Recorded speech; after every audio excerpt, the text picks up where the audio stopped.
Thank you, Madam President. Thank you all for allowing me at this very crucial time for Georgia to be here and to be able to testify about what is happening today in my country.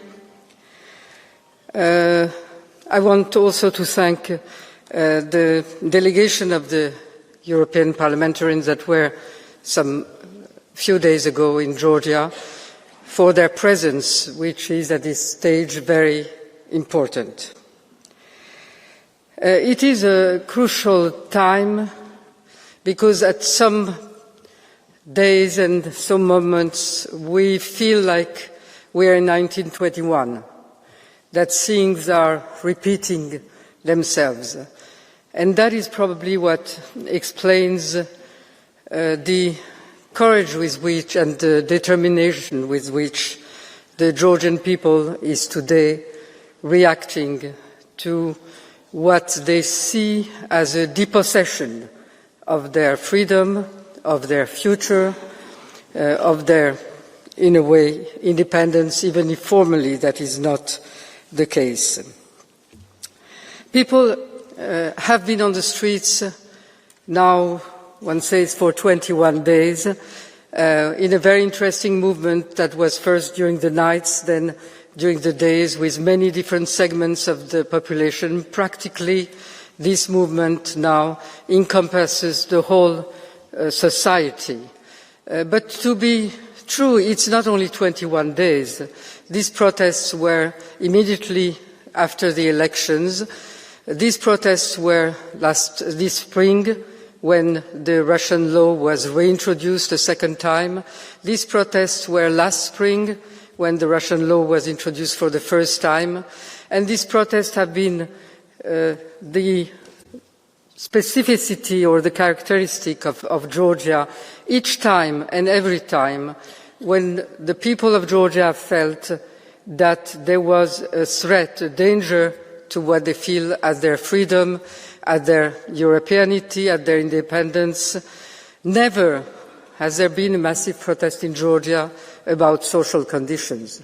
And there would be many reasons for that, because the situation there too is not very satisfactory, to say the least. But the only time when people massively in Georgia take up to the streets, it's when they feel that it is an existential question that is at stake, and that is the case today. And this is a very peaceful movement, a very massive civil disobedience movement in a way, and that is asking only two things. Give me my voice back because of the stolen elections. Give me my future and my European future back, and that is a request for new elections. It is not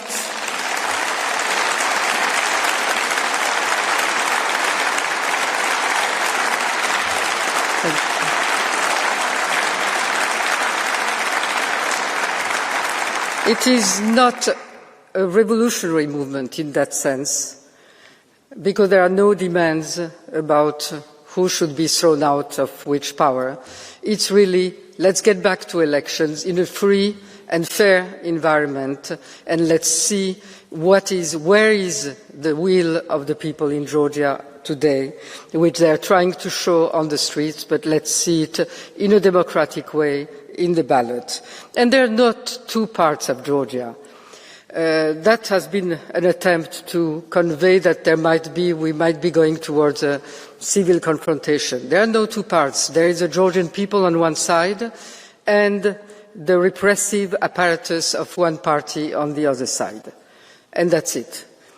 Any other attempt, and to demonstrate even more of that, is that the ruling party, despite, and I'll come to that, having taken a very definite Russian path, at times still has to pretend that they're somehow going to go back to Europe. And why is that? Because even among their first circle or last circle of supporters, people want this European path, as 80% or 90% of the Georgian population has been saying over and over all the opinion polls and all the elections in this country since the independence. And so the Georgian dream leaders, if they want to have some part of dream that remains, have to maintain that hope somehow. So this started before the elections, in fact, with what was, and maybe we didn't see it, maybe I didn't see it clearly enough, the Russian path of the Georgian dream, which started really with the 2019 Gavrilov incident that you might remember, when this Russian was invited to take the seat of the president of the Georgian parliament, which was very strange, appeared as an incident and then was COVID and was forgotten. But then we came to the Charles Michel documents rejection, which was a much more clear sign of moving away from the reforms that were asked by the European Union and going in another direction. And then came February 2022, the Ukraine war, and on the 25th of February, 24 was the date of the start of the Russian aggression, 25th of February, the Prime Minister goes to the Georgian occupation monument of 1921, Russian occupation, and there declares that Georgia does not intend to engage, that's his words, in financial and economic sanctions. This decision is based solely on national interest of our country. At that time, there are no sanctions yet. And then we go on, 2023, the first Russian law, the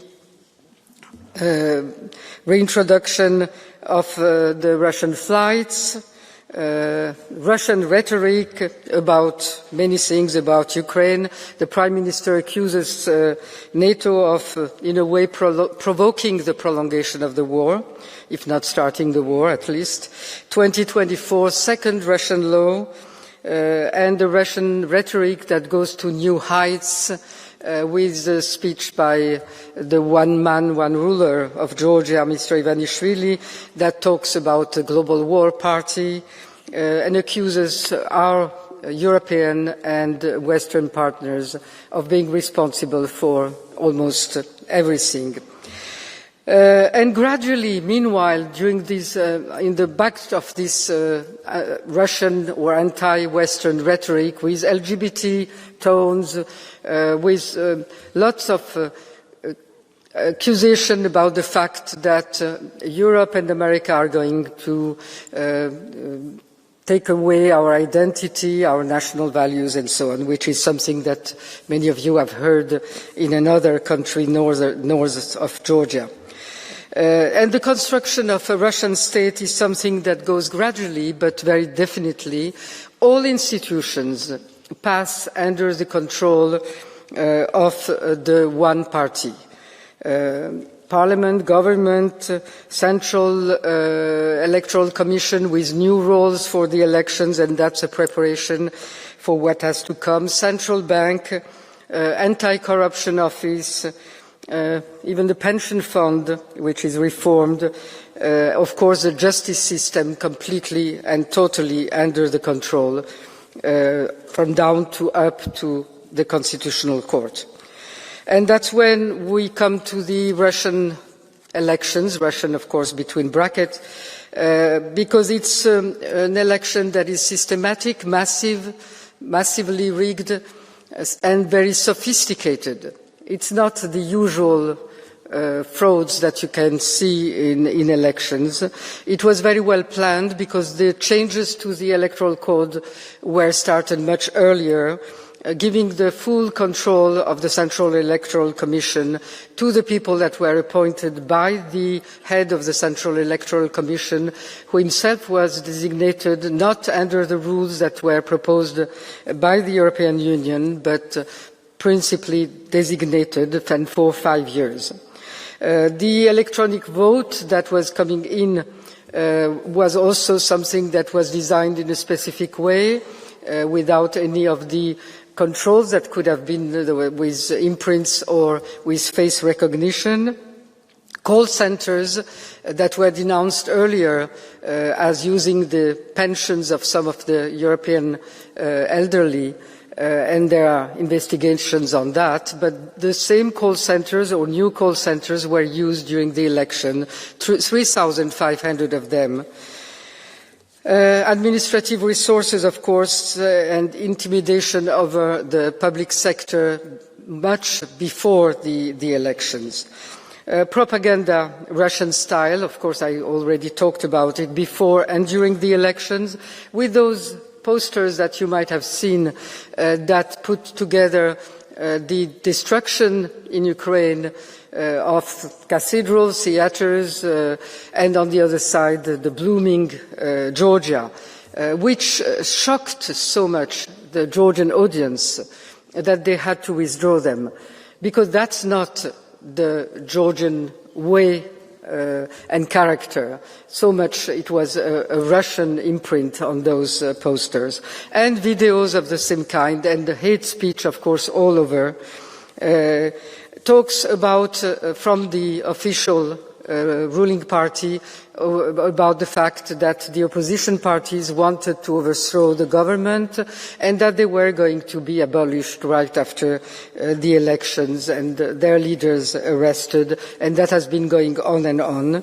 Black money used in huge amounts because about 600 million laris, which is about $200 million, had to be sold during the month of October to compensate for the black money that was used only during that or those 2 months. No police to be found during the elections. I personally, seeing the violence that was happening in some of the districts and precincts, called on the Minister of Internal Affairs and could not reach him. Not on his mobile phone, not on the governmental network, nowhere, nor his deputy, and to this day he has not called back. No courts to judge the irregularities and the pleas that were introduced, except one, a very famous case, because that was the one that experimented the lack of confidentiality of the electronic system, the way it was used. And of course he was the judge that was so brave to uphold this plea was not followed up by the Court of Appeal, and none of the other appeals were ever recognized. Two main principles were violated during the election that are sufficient to show that any result would have been completely different. One is the universality, with over 1 million of our members of diaspora, many of them in Strasbourg, by the way. And Strasbourg is a very good case because that was refused, the opening of a precinct here. Whereas normally they say that if there is an embassy, that can be the case, but Strasbourg, where there are many Georgians and where there were all the rules were respected for the opening of a precinct, was not allowed. And on 1 million diaspora members, only 34,000 voted, when the whole of diaspora was very mobilized because they knew that the election was about Europe or Russia. The second principle violated was that of confidentiality because of the way that the electronic system was used, plus party cameras over the machines. And the commissars of the Commission that were all appointed by the head of the Central Electoral Commission.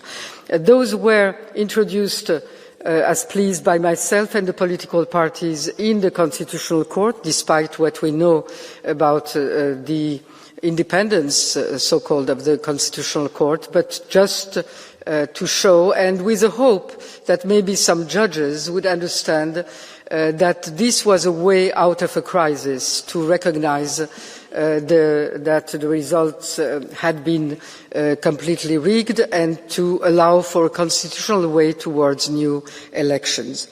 But that was a hope that was not met. And there is another plea that is introduced by the Georgian citizens, by a group of Georgian citizens, to the court in Strasbourg. And that is to say that we want to exploit all the legal ways that can be envisaged in order to get out and to get through a political solution to this very deep crisis.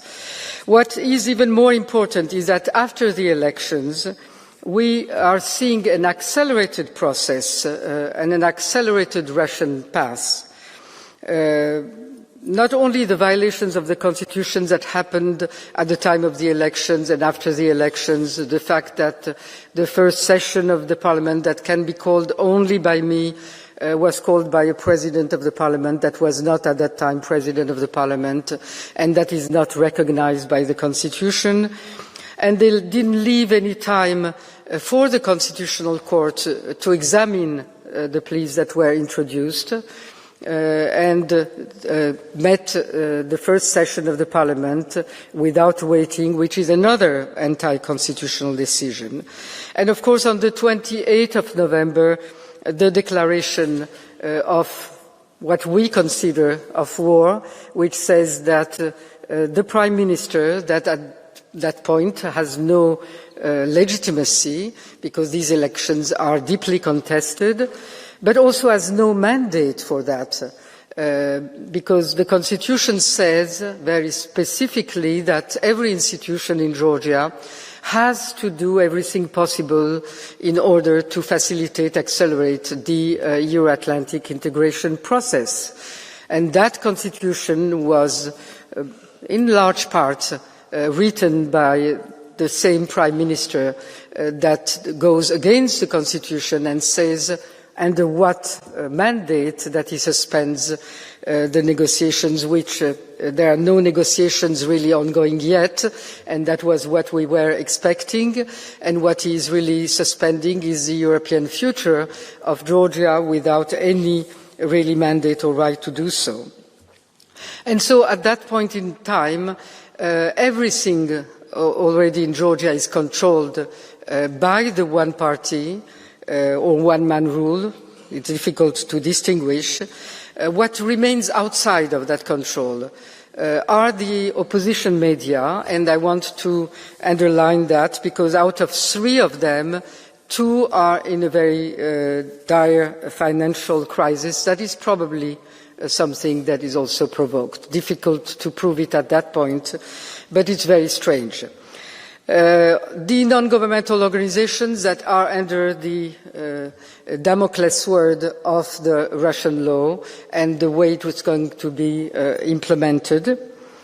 The presidency, here I am, with 2 impeachments in my back, and the fact that in 1 week time, or almost, I won't have any security to secure me, but I don't know whether security at this point means any form of really security.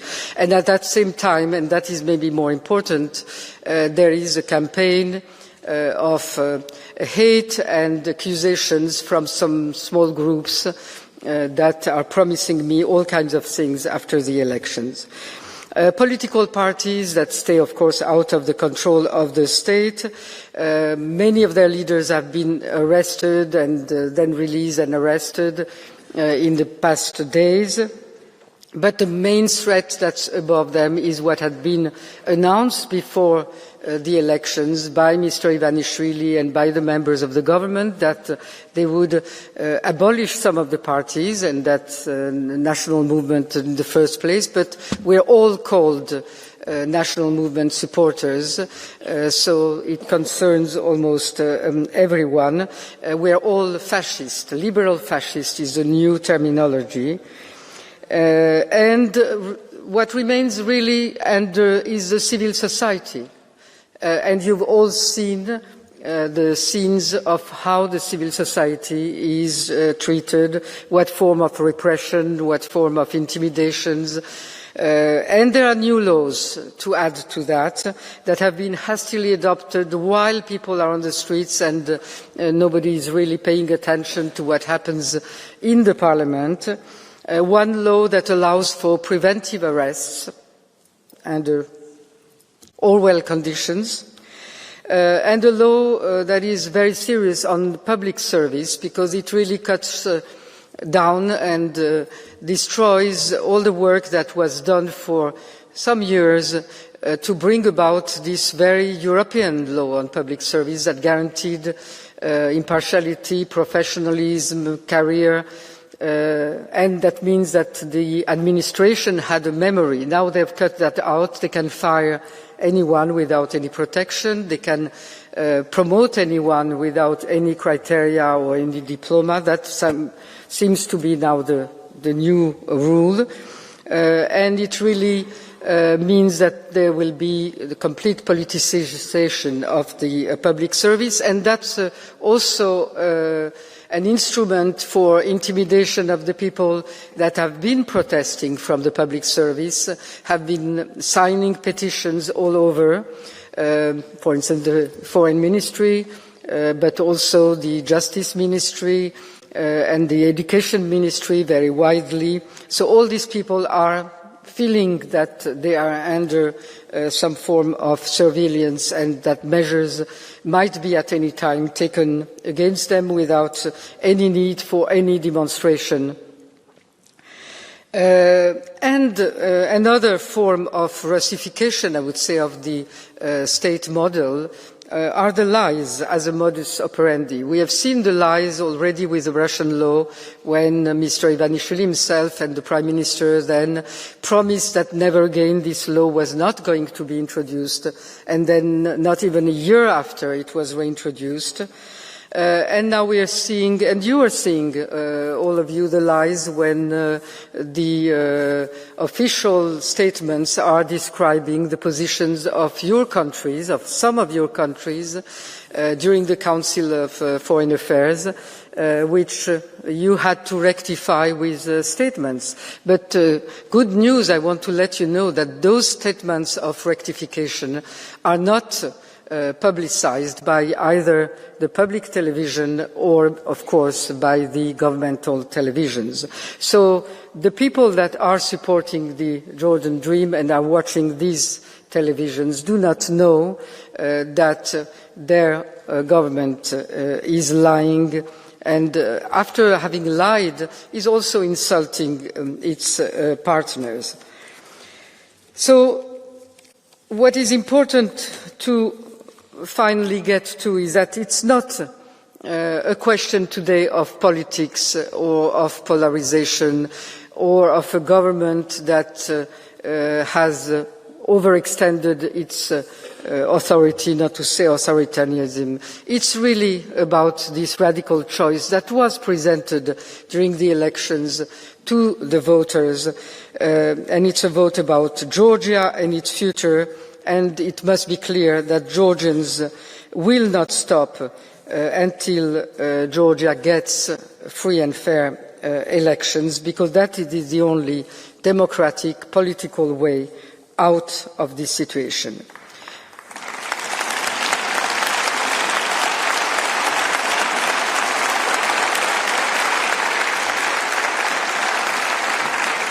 But it is also about you. It is about Europe. First of all, it's about Europe's credibility.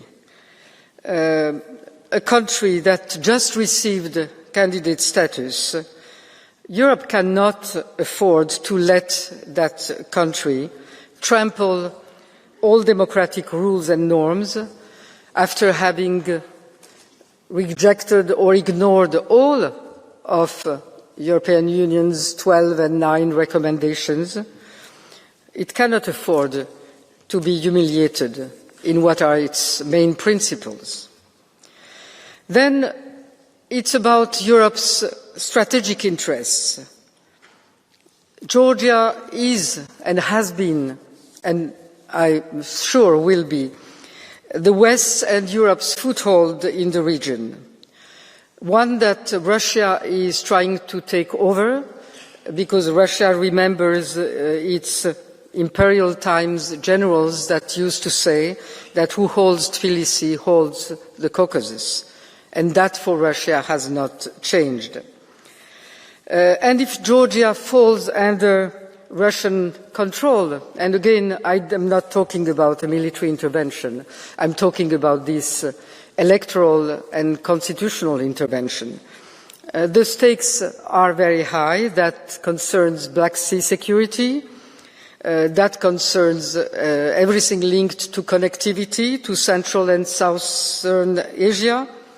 It concerns Armenia's European future. So it's much more than just Georgia and just Georgia's democracy or just Georgia's political choices. And Georgia is part for Europe of its global struggle that Russia is waging against it. After Russia lost in Syria, should it win in Georgia? After Russia failed to impose itself in Ukraine, should it win in Georgia? After Russia failed in Moldova, should it win in Georgia?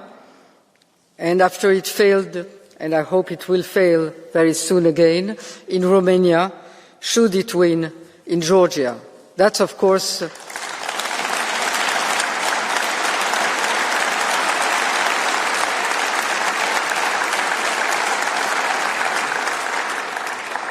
those are the questions for you, because what Russia is testing now with us is a much less costly form of intervention, one that uses its proxies in the country, one that uses our own common democratic instruments, elections, and through elections impose its rule and its strengths. And if we are honest, Europe so far has not fully lived to the moment. Europe has so far met the challenge halfway. The last Foreign Affairs Council was a first step, but much more can and should be done. I won't get into specifics because that's your free decisions, but you all know where Georgians have been fighting day and night. Europe has been slow to wake up and slow to react.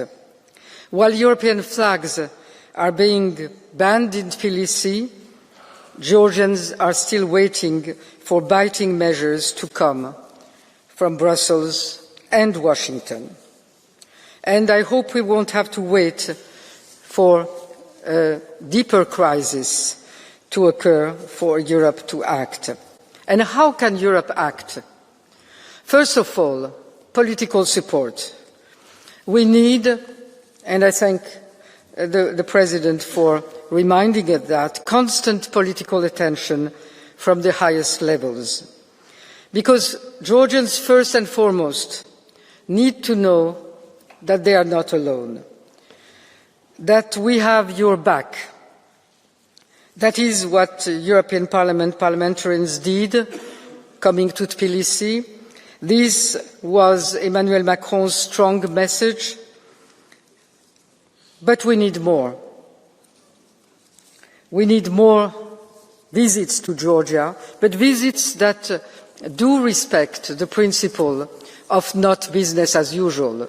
Because as you know, and you have experimented that with Russia, those visits can be very well manipulated, because in propaganda they are the best, undoubtedly. So those visits need to be exactly controlled, I would say, in terms of public relations, so that they do not serve a different end. We need to fight lies and disinformation. We have been saying that for months now, if not more. Can Europe accept to be called the party of war?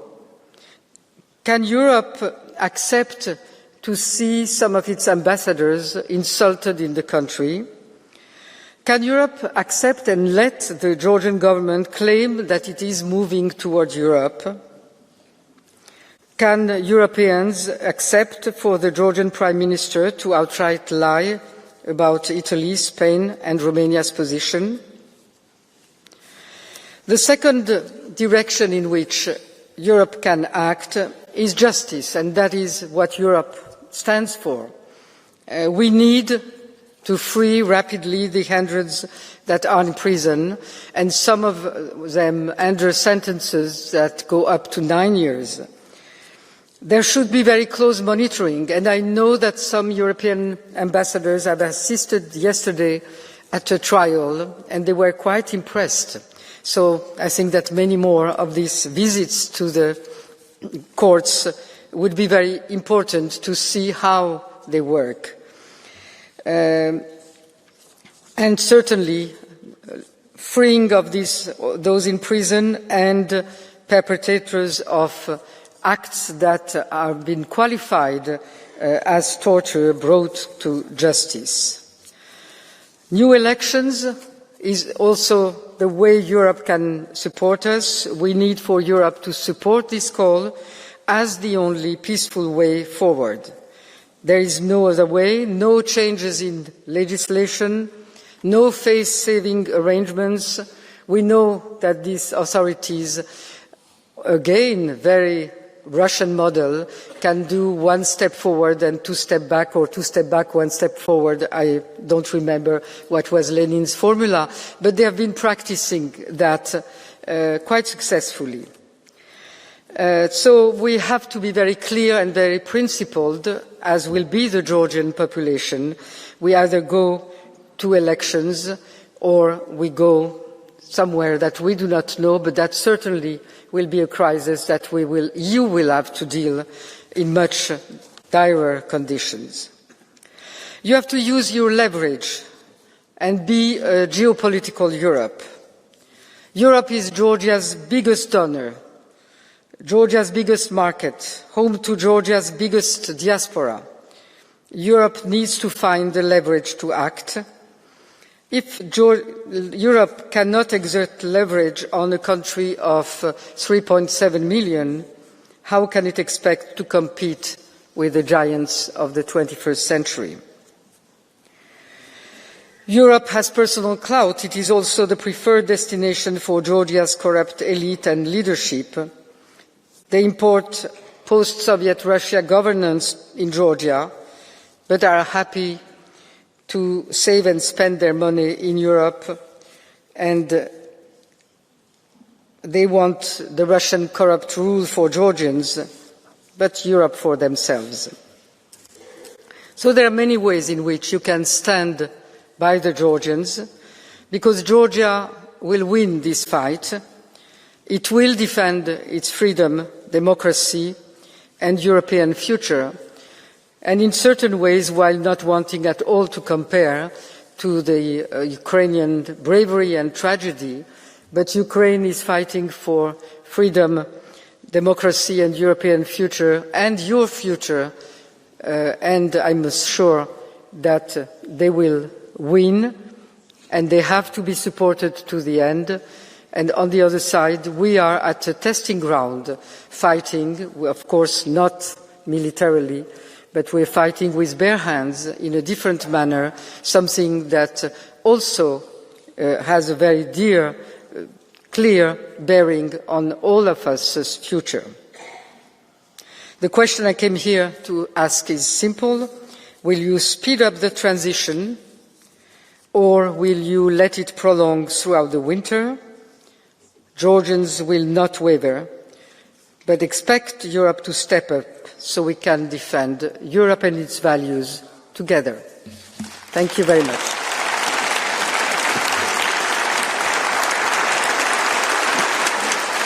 Thank you very much.